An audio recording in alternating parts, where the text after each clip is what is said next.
bloodiest war on American soil. States versus states. Brothers versus brothers. Join hosts Bang and Dang as they take you battle by battle through the most divisive time in American history. Welcome to Battles of the American Civil War.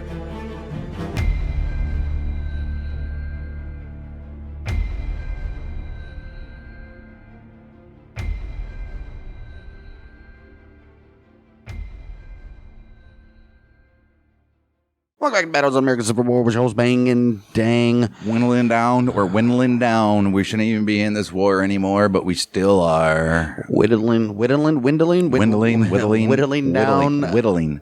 down the year of 1864, which means we're whittling down the war in altogether. I like the last, if you guys follow on YouTube, we do little clips now. The last one Bang put out, it was the Union got humiliated in this battle or some shit. Balls Bluff. I left a little comment on there, like they thought we're like Confederate sympathizers or we're taking a side or not, or Union still won. Okay, South still lost is what it said. Right, actually, South but still lost. Like, all right, we do tend to put out more embarrassing for the Union clips for some reason. Yeah, it's weird. Right. We got 3 battles in Tennessee today. 2 of them are for the Tennessee. That's a campaign in Tennessee. Oh. And then another one, which is just a random Tennessee one. Remember last week we were wondering where Nathan Bedford Forrest was? Yeah, what happened well, to he's that going to guy? make an appearance right here on the second battle of the day. We got the Battle of Morristown. We got the Battle of Johnsonville. We got the Battle of Bowes Gap. Morristown and Bowes Gap are together pretty much. Before we get that, you already know the drill. Check out our YouTube if you're listening on Spotify, Apple, where you can get this podcast plus our Outlaws and Gunslingers in one place. And then if you're listening on YouTube, go check out our Spotify, Apple if you're on the move and want to listen to podcasts while you're driving to work or something. So we'll leave a link in the description. With that, we'll start out with the Battle of Morristown, which our very last battle of October of 1864, which is fought in Hamlin County, Tennessee. Union forces under General Elvin C. Gillum, first time we're hearing this guy's name, attacked Confederate forces under General John C. Vaughn, first time we're hearing that guy's name. And he was defending Morristown, Tennessee. Morristown, Tennessee sat at the crossroads of the East Tennessee and Virginia Railroad and the turnpike to Cumberland Gap. All right. This railroad location meant that troops were moving through Morristown as early as spring of 1861. The town would remain a key military crossroads for the rest of the war. At the time, it was a small collection of buildings surrounded by open farmland. Shortly after becoming Abraham Lincoln's running mate for the election of 1864, Andrew Johnson began working on removing Confederate resistance in East Tennessee. He said, wasn't Andrew Johnson part of Tennessee? I think that's why he's focused on it. I think Andrew Johnson was like the senator of Tennessee, or governor. He was a Democrat, too. Isn't that crazy? Back then you had Democrat Yeah, he was a senator. vice presidents. He was the senator of Tennessee, and then he was the military governor of Tennessee from 62 to 65. And then the governor of Tennessee, he was governor of Tennessee from 53 to 57 as well. Oh, So, yeah, he had personal vested interests in Tennessee. He said, get those bastards out of my state, and I'm a Democrat. Right. Look at that. Which is crazy that, the little whole election system, Democrats would be with Republicans. Some and shit. say Andrew Johnson had something to do with the old... People say, not me. Right. With with the old shooting. Because he wanted to end the war and leave the South how it was. Considering Andrew Johnson got attacked as well. Yeah, but they had to. Then he get stabbed. Maybe. Or very least, the attempt got thwarted or something. Somebody else got stabbed in that. Right. We'll get to it because it's right around the corner. Right. So, Johnson, he sent Brigadier General Elvin Gillum to establish civil law and protect loyal mountaineers. 1864, Brigadier General John C. Vaughn's Confederate forces captured the railroad depot at Bowles Gap before taking up position southwest at Morristown. Gillum, he moved his Union forces from New Market, Tennessee to Morristown in order to dislodge Vaughn out of East Tennessee and capture his men. The Union troops reached Mossy Creek, which is now Jefferson City. Did you have a battle in Mossy Creek? Yeah, I believe so. And they also reached Panther Creek, just west of Morristown. They did that on the 27th October, 1864. Well, in preparing his defenses, Vaughn deployed his Confederate forces into 2 lines. First one, dismounted, ran west of the town for around a mile. Okay.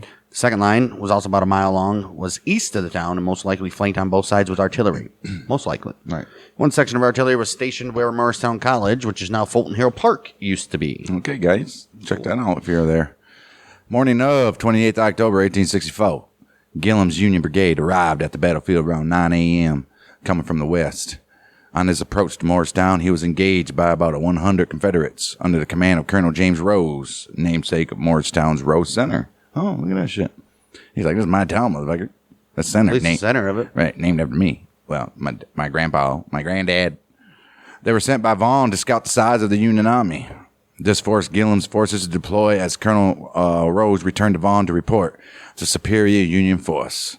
Upon nearing the first rebel line, Gillum's artillery deployed itself to his right flank and opened fire on the old Rebs' left, whose artillery promptly returned fire. Oh, so we got some artillery. Yeah, well, you said one line was flanked on either side by artillery. Right, like it. A brigade of Gillum's Union cavalry charged the center and the right of the first Confederate line under fire. There, they slammed into the rebels and began to push them back. Rebels left, seeing the charge develop on their right, used dismounted forces from the first line and cavalry from the second line to attack the Union right. Despite initially pushing the Union line back, the Confederates failed to break through. I bet they did. The first line on the Confederate right then collapsed and were chased by Union cavalrymen. Damn. Union cavalry pushed into the town itself, where they were countercharged by mounted Confederates. Oh, shit. Here we go. With the Union forces on the right, then began moving to get behind the old rebel far left, south of the town. A Union cavalry charge was launched at points all along the old Confederate line, and the Rebs buckled under the pressure, which they usually did, with the final line given away. Give it away now. It is believed that the second line first broke on the far left.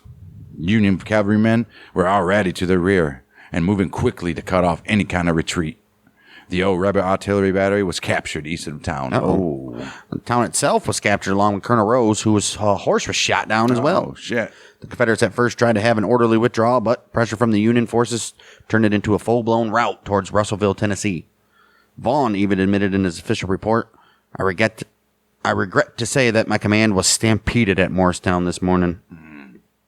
They were heavily pursued by Union forces until the Confederates, freshly reinforced, made a stand at Russellville. The Union forces had successfully pushed Vaughn out of Morristown, though. That's what they wanted. Worked out. Vaughn, he had been completely driven out of Morristown and his men routed. The battle is locally known as Vaughn's Stampede. He would withdraw into northeast Tennessee and be reinforced under the command of former Vice President Major General John Breckinridge. From November 11th to the 13th, they would go on the offensive and attack Gillum at the Battle of Bull's Gap. Sure would. About 18 soldiers from the Union side were wounded, 8 killed. Confederates lost around 85 killed, 222 wounded or captured. Shit, that's a rout. Yep. Bethesda Presbyterian Church was a hospital during operations around Morristown. There's little mention of the battle in current-day Morristown. Most of what the battlefield is now developed land. The only remnants of the battle is the Bethesda Presbyterian Church, which was a hospital. Yes, we know. Right. And there's numerous graveyards in Hamlin County. Okay. There's a Civil War trail sign outside of Hamlin County Courthouse describing the battle. At Bethesda Presbyterian Church, Emma Jarnigan Cemetery, a Liberty Hill cemetery, there are memorials for unknown Confederate dead, many of whom were killed in the skirmishes around Morristown. All right. Why don't they talk about it? Are they still like Confederate sympathizers? Right. They're pissed? They're like, dude, we just got to humiliate it. Right. We ain't going to talk about that shit no more. Moving on. So that was a terrible, terrible, terrible, terrible outing by the old Rebs. Yeah, and the they tried. Union just did what they were supposed to do.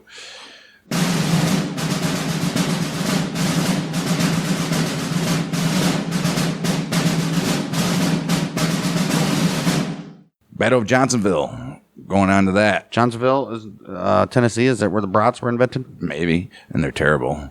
Depends. November 4th to the 5th, 1864, this battle happened in Benton and Humphreys counties, Tennessee, during the American Civil War, obviously. Right. Old rebel cavalry commander Major General Nathan Bedford Forrest There you are, buddy. culminated a 23-day raid through western Tennessee by attacking the Blue Coat Supply base at Johnsonville. The old Union relied on the Tennessee River as a critical route to supply federal forces in the state. Supplies, they were offloaded at Johnsonville, shipped by rail to Nancyville, shipped by rail to Nashville. Yeah. In the fall of 1864, the supplies were principally meant for the Army of the Cumberland, commanded by George H. Thomas. Well, meanwhile, John B. Hood's army was marching through northern Alabama on its way to an invasion of Tennessee. Late September 1864, Hood's army departed northwest from the vicinity of Atlanta, hoping its destruction of Union supply lines would lure Major General William T. Sherman's Union Army into battle. Well, Sherman did pursue Hood as far as Galesville, Alabama, but he decided to return his army to Atlanta. He instead wanted to conduct the march to the sea through Georgia, destroying supplies and infrastructure on his way. Which was smarter than following Hood. Stay in Georgia. Fuck Tennessee. Mm-hmm. Or Alabama. Right. Tennessee had been occupied by federal troops since 1862, and Sherman charged Thomas with its defense. He said, I'm going to the sea. I'm going to go to a couple beaches, and you stay here and you defend this Tennessee for us. Okay, buddy? Good. You stay in the mountains, you motherfucker. Lieutenant General Richard Taylor, he ordered Forrest on a wide-ranging cavalry raid through western Tennessee. He wanted them to destroy any Union supply line to Nashville. Forrest's initial objective was Fort Hayman on the Tennessee River north of Johnsonville. Possession of this would prevent Union transports from reaching Johnsonville upriver. Makes sense. The first of Forrest's men began to ride on the 16th of October, 1864. They were exhausted from a previous raid, and Forrest gave them orders to disperse, obtain new mounts and supplies, and we're going to return to the raid. He's giving their guys a lot of credit, hoping they'll come back. They gave him a week. He gave him a week. You guys got 6 days. Get your ass back here. Well, he began moving north October 24th and reached Fort Hyman October 28th, where he emplaced artillery. October 29th and 30th, his artillery fire resulted in the capture of the steamers Mazeppa, Anna, and Venus, as well as the gunboat Undine. At this point, the Union stopped river supply traffic to Johnsonville, obviously. Right. Forrest prepared 2 of the boats, Undine and Venus, to use as a small flotilla to aid in his attack on Johnsonville. The boats and his cavalrymen departed November 1st, 1864. The infantry component traveling overland encountered difficult road conditions following recent rains. 2nd of November, Forrest's flotilla was challenged by 2 Union gunboats, which was the Key West and the Tawa. Venus was run aground and captured. Oh, look at that. The Federals dispatched 6 more gunboats from Paducah, Kentucky. And on the 3rd of November, they engaged in artillery duels with strong Confederate positions on either end of Reynoldsburg Island near Johnsonville. The old Bluecoats fleet had difficulty attempting to subdue these positions, and they were occupied as Forrest prepared his force for the attack on Johnsonville. Evening of November 3rd, 1864, Forrest's artillerist, Captain John Morton, positioned his guns across the river from the Federal supply base at Johnsonville. On the morning of November 4th, Undine and the Confederate batteries were attacked by 3 Union gunboats from Johnsonville under U.S. Navy Lieutenant Edward M. King and by the 6 Paducah gunboats under Lieutenant Commander Leroy Fitch. Captain Frank M. Gracie, who was a former steamboat captain serving as a Confederate cavalryman, abandoned the Undine, setting her on fire. Uh-oh. Her ammunition magazine exploded, ending Forrest's brief career as a naval commander. Yeah. Oh, wow. Despite this loss, the Confederate land artillery was completely effective in neutralizing the threat of the Federal fleets, though. Oh, look at that. Fantastic, right? Fitch was reluctant to take his Paducah gunboats through the narrow channel between Reynoldsburg Island and the western bank. So he limited himself to long-range fire. King, he withered under the old rebel fire, which hit one of his vessels 19 times. Damn. And he's like, screw this shit, I'm going back to Johnsonville.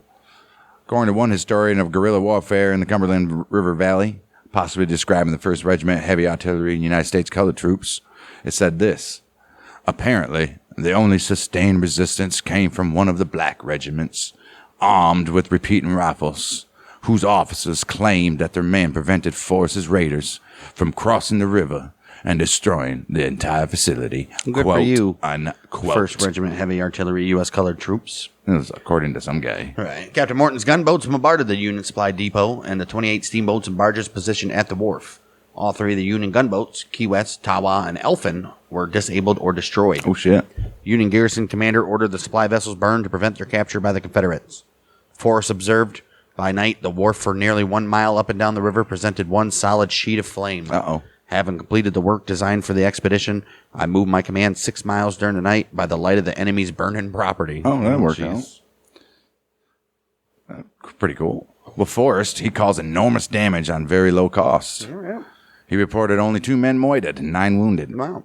He described the Union losses as 4 gunboats, 14 transports, 20 barges, 26 pieces of artillery, $6.7 million worth of property, which is $106 million in 2023.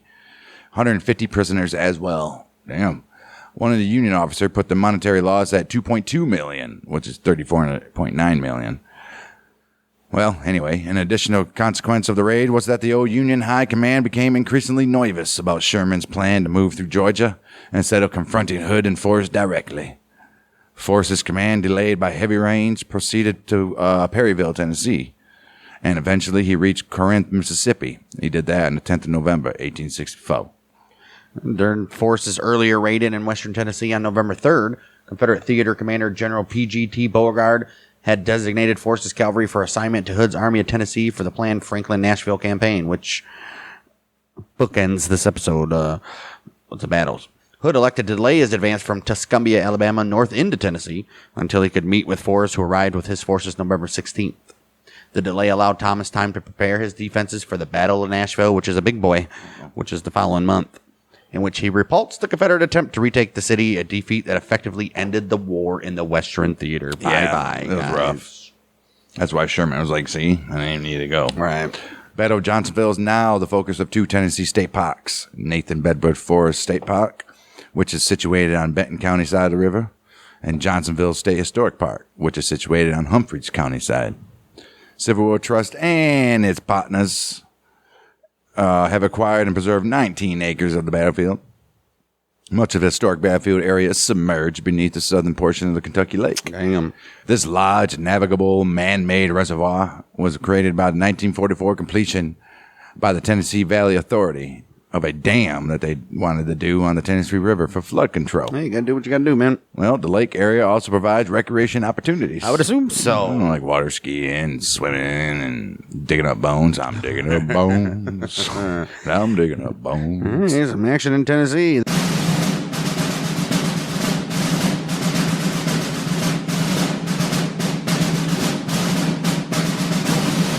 That action in Tennessee continues with the Battle of Bull's Gap, which was 11th of November to the 13th in Hamlin and Greene County, Tennessee.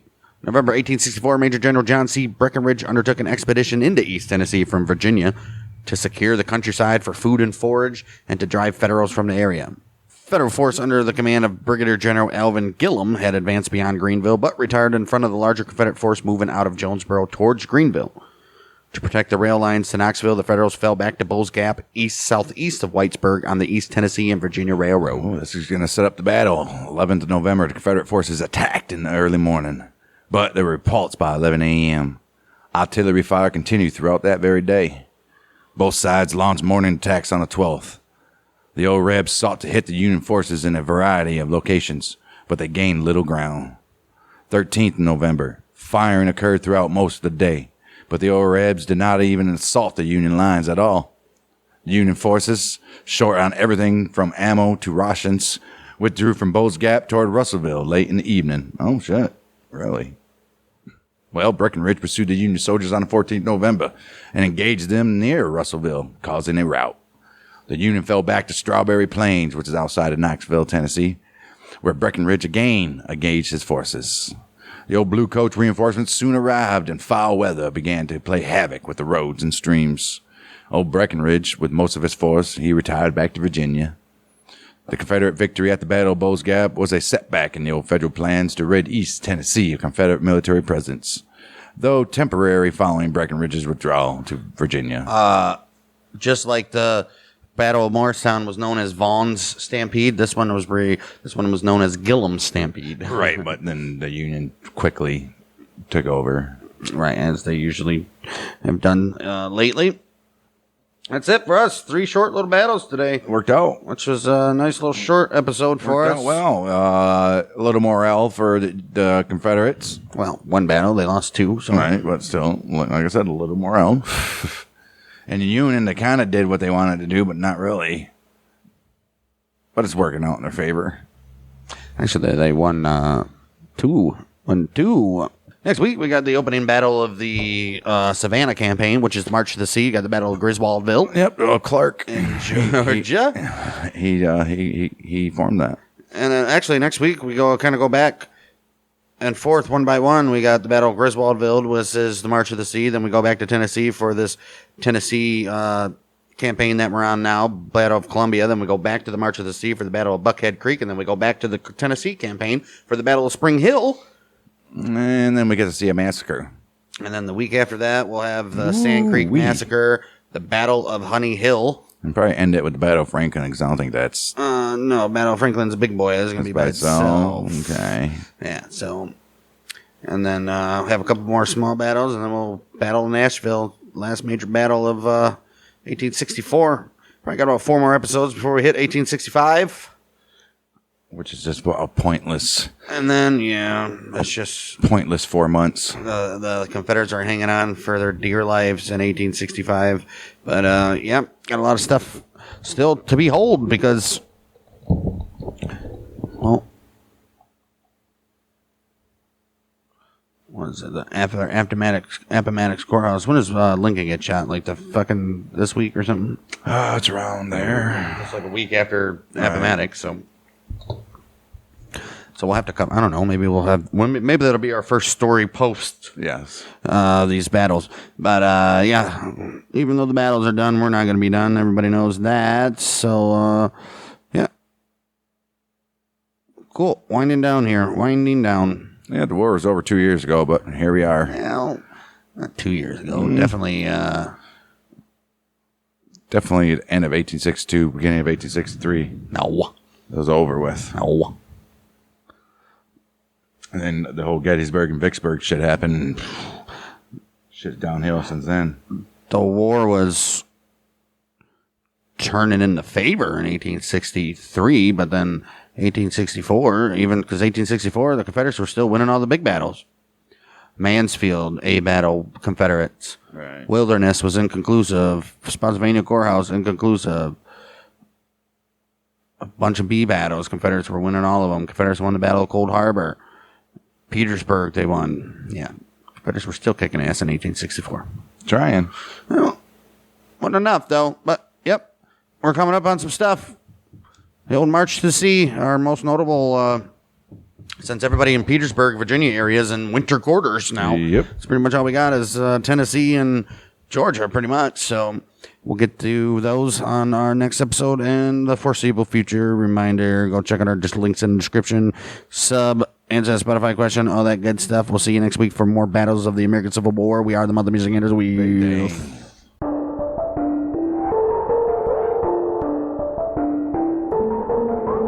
If you enjoyed this video, be sure to subscribe so you never miss out on new episodes of Outlaws and Gunslingers or Battles of the American Civil War, right here on the Bang Dang Network.